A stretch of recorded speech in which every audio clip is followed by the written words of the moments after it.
I think these are pretty important ones. Some of them are going to sound like, well, you've heard it before, but it's worth re-emphasizing.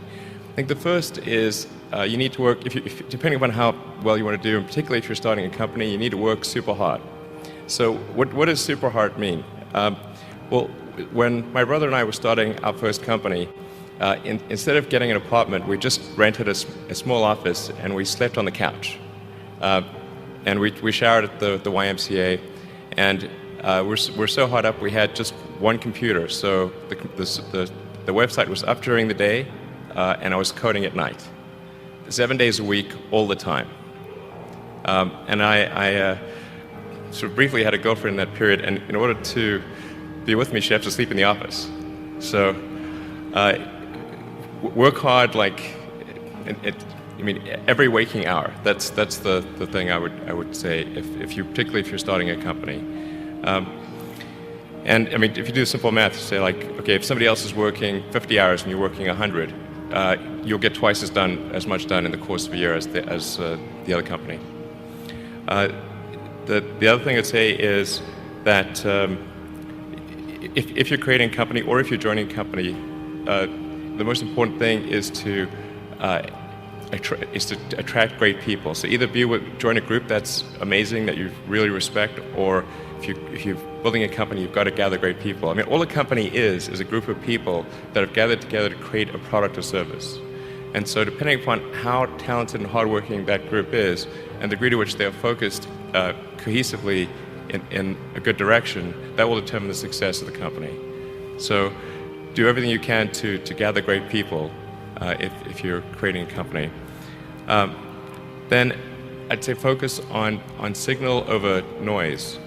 A lot of companies get confused. They spend money on things that don't actually make the product better. So, for example, at Tesla, we've never spent any money on advertising. We put all of the money into R&D and manufacturing and design to try to make the car as good as possible. I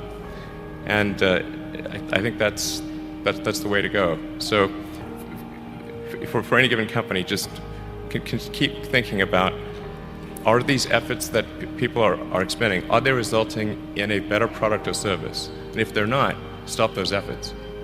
And then the final thing is to sort of don't just follow the trend.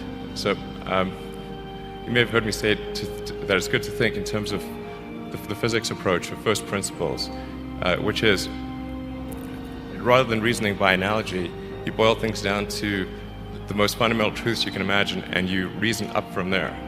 And this is a good way to figure out if something really makes sense, or if it's just what everybody else is doing.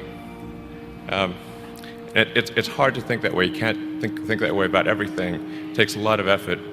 But if you're trying to do something new, it's the best way to think. And that framework was developed by physicists to figure out counterintuitive things like quantum mechanics. So it's really a powerful method.